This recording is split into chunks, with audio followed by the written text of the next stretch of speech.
I am holding a piece of very old wood. It is dark or heavy with age. This is a panel for a masterpiece. But there is a big problem.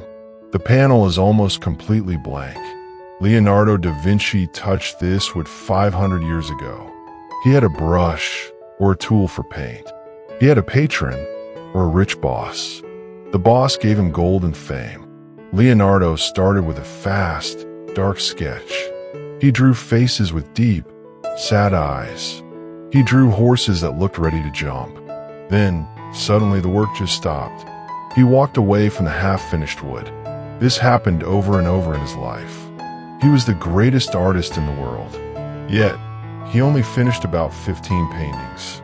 Why did he leave so much behind? Was it a lack of focus? Or was it something much darker? Some people call it the Da Vinci curse. It is a mental trap or a prison. His mind moved faster than his hands. He saw the world in high definition. Every bird wing was a complex machine. Every drop of water was a tiny universe. To him, finishing a painting was boring. It was just a copy of a thought. The thought was always more perfect. At this moment, are you holding back your own potential? We think Leonardo was a lucky genius. We think his life was easy and bright, but he lived in a constant shadow. It was the shadow of his own dreams. He wanted to know everything at once. He wanted to map the entire world. But a human life is very short. This is the story of a brilliant mind. It is also the story of a tragic failure. We will see how a man lost himself. He got lost in the beauty of why. He forgot how to say done. The curse started in a small workshop. It started with a simple silver lute. Leonardo was young and very handsome then. He lived in the city of Florence. Florence was a center of art and gold. Every artist wanted to be the best. Leonardo's master was a man named Verrocchio. One day, they painted an angel together. Leonardo's angel looked like it was breathing. It looked alive or full of spirit. Verrocchio saw this and felt very small. He decided to never paint again. He knew the boy was a god, but the boy had a strange habit. He would stare at the sky for hours. He watched how light hit a leaf. He did not paint the leaf yet. He wanted to understand the light first. This was the first spark of the curse. His curiosity was like a wildfire. It consumed his time and his energy. He received a big job from monks.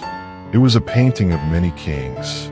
We call it the Adoration of the Magi. He spent months drawing the perspective lines. The floor had to be mathematically perfect.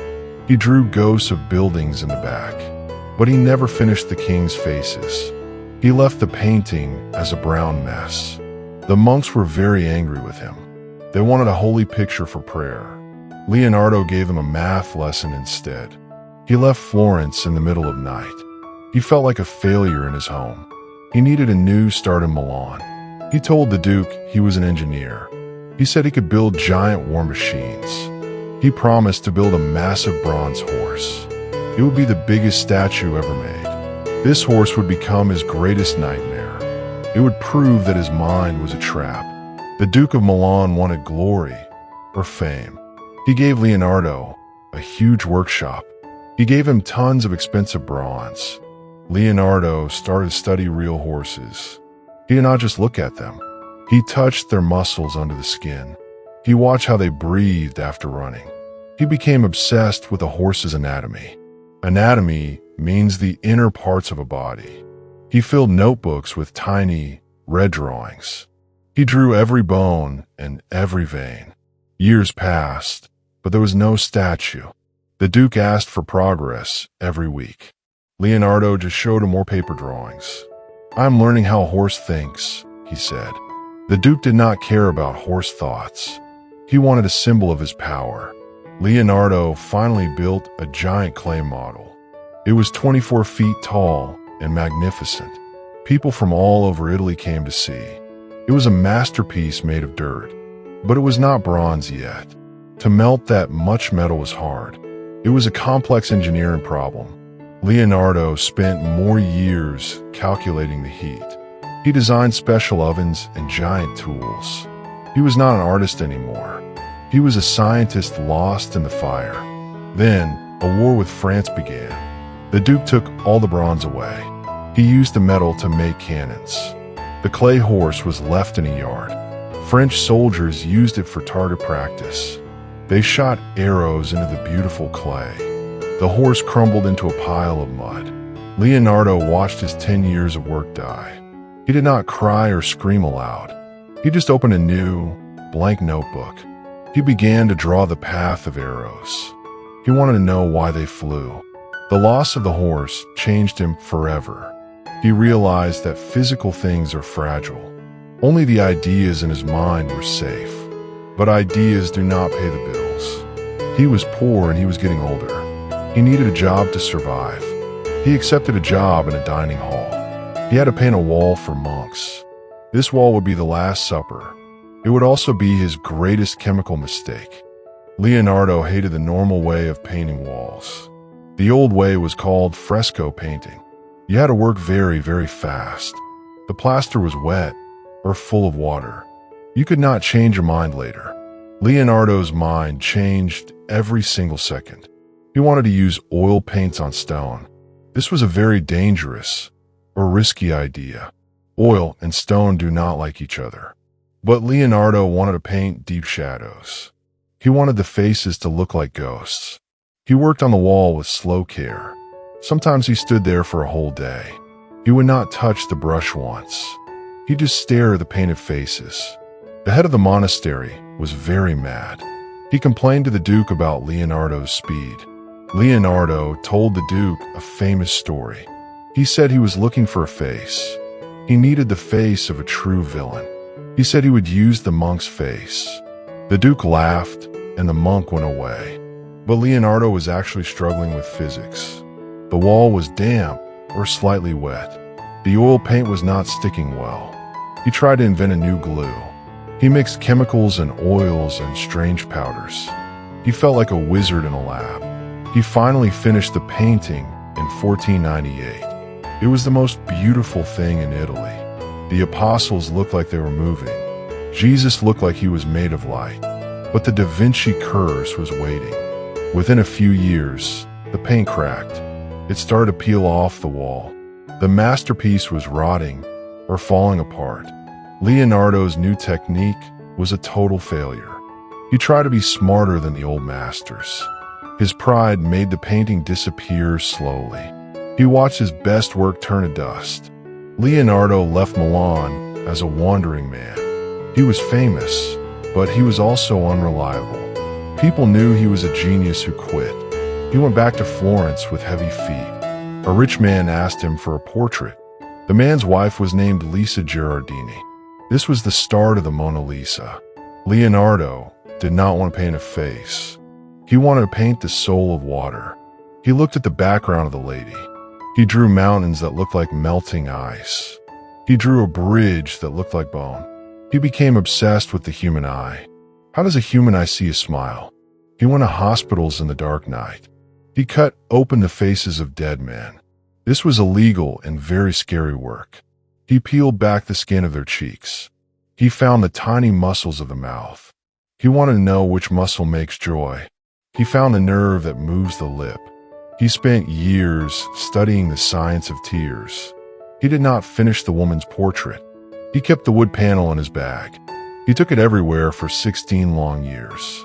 He would add one tiny layer of paint. Then he would study the flight of birds. He wondered why birds do not fall down. He began to design giant flying machines. He drew wings that looked like bat skin. He forgot about the lady on the wood. He was trying to conquer the blue sky. His notebooks became a chaotic, messy library. One page was a heart, or a pump. The next page was a giant wood tank. He was drowning in his own wide interests. He was a polymath, or a man of many skills. But being a polymath was a heavy burden. He could not focus on one single goal. Every answer he found led to more questions. If he painted a flower, he studied soil. If he studied soil, he studied the moon. The moon's gravity moved the world's oceans. So, he had to study the tides too. The Mona Lisa sat in a dark corner. Her smile was still just a light sketch. Leonardo was now 50 years old. His hair was white and very long. He looked like an old, tired king. He was hired to paint a battle scene. It was a giant wall in the palace. It was called the Battle of Anghiari. He wanted it to be his biggest work, but he tried another new chemical trick. He used a giant fire to dry paint. The fire was too hot and melted it. The colors ran down the wall like blood. Leonardo gave up and walked away again. He felt the curse tightening around his neck. The world was changing around the old man. A young artist named Michelangelo was rising. Michelangelo was fast, and he was very focused. He finished his giant David in 3 years. He called Leonardo a failure in the street. He laughed at the unfinished bronze horse. Leonardo felt a deep, sharp pain in him. He realized he had no physical legacy left. His paintings were few, and they were rotting. His statues were mud or just empty air. He moved to Rome to work for the Pope, but the Pope liked the younger artists more. Leonardo was put in a small, quiet room. He was told to study plants and mirrors. He felt like a ghost in a palace. He started to draw a giant map. He wanted to change the path of rivers. He thought he could control the great nature. He worked for a man named Cesare Borgia. Borgia was a cruel and very violent leader. Leonardo built him maps that were like photos. They were the first modern maps in history, but he never finished the military defenses. He was too busy drawing the flow of water. Water was his final and greatest obsession. He saw water as the blood of earth. He drew giant floods that destroyed the world. These drawings were small and very terrifying. He was no longer painting beautiful, soft ladies. He was painting the end of the human race. He felt that nature was too powerful. His mind was finally breaking under the weight. He had too much data and no peace. He could not find the divine proportion anymore. In the year 1516, a king called him. King Francis I of France loved Leonardo. He invited the old man to a castle. The castle was called Clos Luce in Amboise. The king gave him a title, the king's painter. But the king did not ask for paintings. He just wanted to talk to the genius. Leonardo brought 3 unfinished paintings with him. One was the Mona Lisa, still not done. He had carried it across the high mountains. He spent his days organized as many notebooks. He had over 6,000 pages of secret notes. He wrote in mirror script or backwards writing. He was afraid people would steal his secrets. But the secrets were becoming a tangled mess. He tried to write a book on anatomy. He tried to write a book on light. He tried to write a book on flying. He finished 0 books in his whole life. His right hand began to grow numb. It was a stroke or a brain injury. He could no longer hold a heavy brush. He could only make light, shaky charcoal marks. He looked at his notebooks and felt regret. He had discovered how the heart works. He had discovered how the fetus grows. He had seen the moons of the planet, but he kept all of his secret. He was a man who knew the future, yet he lived in a past of failures. He started to doubt his own great life. He wrote a sad sentence in his diary. "Tell me if anything was ever done." He wrote this sentence hundreds of times. It was a cry for help from his soul. He was a prisoner of his own high standards. If he cannot do it perfectly, why? Why do anything if it is not perfect? This was the true core of his curse. He saw the ideal, or the perfect form. The real world was always a dirty copy. He became a philosopher of the unfinished. He sat by the window and watched clouds. He saw faces and battles in the white mist. They were beautiful because they were not real. They were perfect because they never ended. The king visited him every single day. Leonardo talked about the mechanics of the soul. He explained how the eye sees a star. The king listened with wide, amazed eyes. He thought Leonardo was a miracle from God. But Leonardo felt like a small, lost child. He had promised so much to so many people. He had taken their money and their hope. He had left them with empty frames and dust. He began to prepare for his final end. He wrote a very long and detailed will. He gave his notebooks to his student, Melzi. He wanted the world to see his why. But Melzi did not understand the science well. He kept the books in a dark, cold cellar. The world would not see them for centuries. Leonardo's greatest discoveries were buried in the dark. He had solved the mystery of the heart, but doctors would not know for 300 years. He had designed a tank and a scuba suit, but engineers would not build them for ages. This is the bitter truth of the curse. His curiosity was a gift for the future, but it was a heavy poison for his present. He was a man out of his own time. He was a giant living in a tiny box. On May 2nd, 1519, the light finally faded. The old man felt the cold in his bones. Legend says the king held his tired head. Leonardo apologized to God and to all men. He apologized for not doing enough with art. He felt he had failed the human race. He died with his greatest secrets still hidden. He died with the Mona Lisa still unfinished. After he died, the curse did not stop. It moved into the things he left behind. The Mona Lisa became the most famous face. But look closely at her hands and hair. Some parts are just thin, misty glazes of oil. They are not finished in the traditional way. That is why she looks so mysterious and deep. Leonardo discovered that finished is a lie. Nothing in nature ever truly stops or ends. A tree is always growing, or it is dying. A river is always moving, or it is dry. He painted sfumato, or smoky, soft edges. He did not use hard lines for bodies. Hard lines do not exist in the real world. He was the first to realize this deep truth. His failure was actually a new way of seeing. He left things open so they could breathe. But this was a very lonely way to live. He had no wife and he had no kids. He had no house that he owned himself. He was always a guest of the powerful man. He was a bird in a very golden cage. He spent his life searching for a pattern. He wanted to find the math of the universe. He found it in the spiral of a shell. He found it in the curve of a human ear. But he could not explain it to anyone else. Language was too small for his huge thoughts. He was a man trapped in a silent movie. He saw the color, but we saw the gray. His notebooks are now the most expensive papers. Bill Gates bought one for $30 million. We treat them like holy relics from a saint.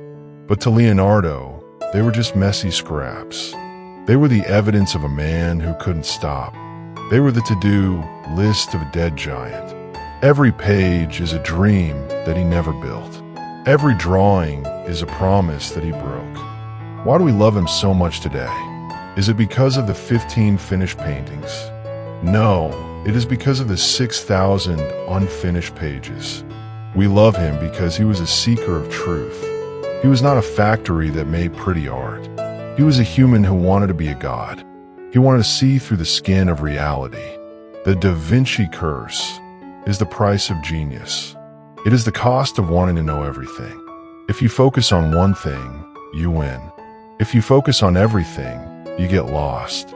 Leonardo chose to get lost in the wonder. He chose the journey over the final destination. He was a jack of all trades, but a master of all. That is the part we always get very wrong. He was not a master because he finished things. He was a master because he understood them. He understood the horse better than the sculptor.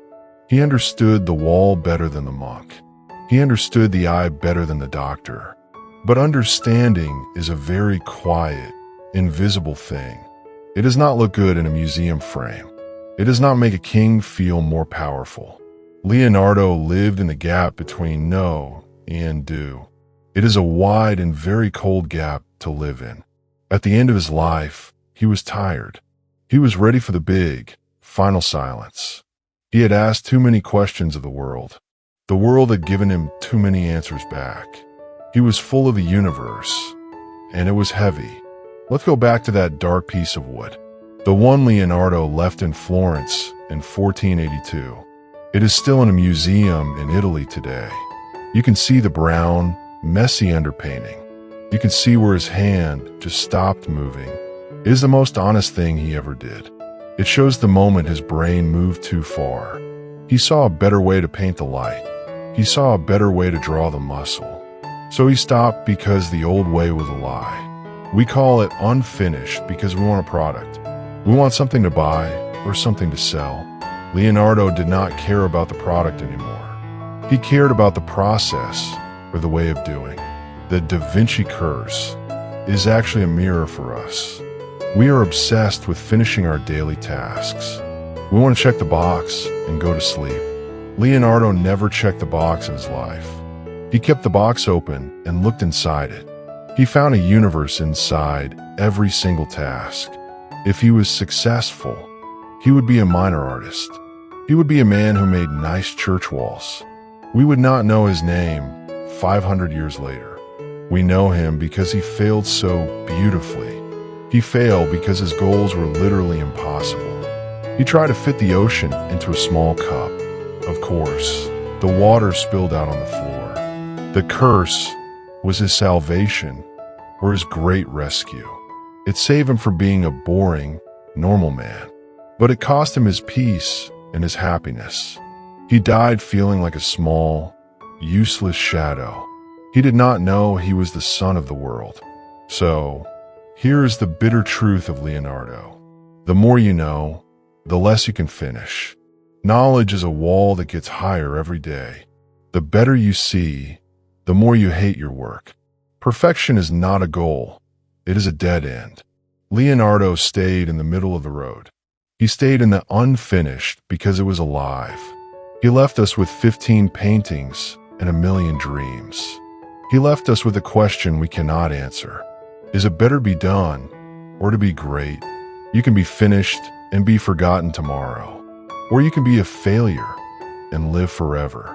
Leonardo chose the path of the lonely failure. He carried his unfinished lady to his grave. He died with a mind full of unbuilt cities. He was the man who wanted everything at once. In the end, he got nothing but immortality. And maybe, in his last, quiet French breath, he knew. He knew that the curse was actually a gift. It was a gift he could never give to us. We only see the frames he left empty. We don't see the light he found inside them. He was a man who saw the wind. How do you paint the wind and say done? You don't. You just stop when the sun goes down. You leave the brush on the table and sleep. You leave the rest for the people who come next.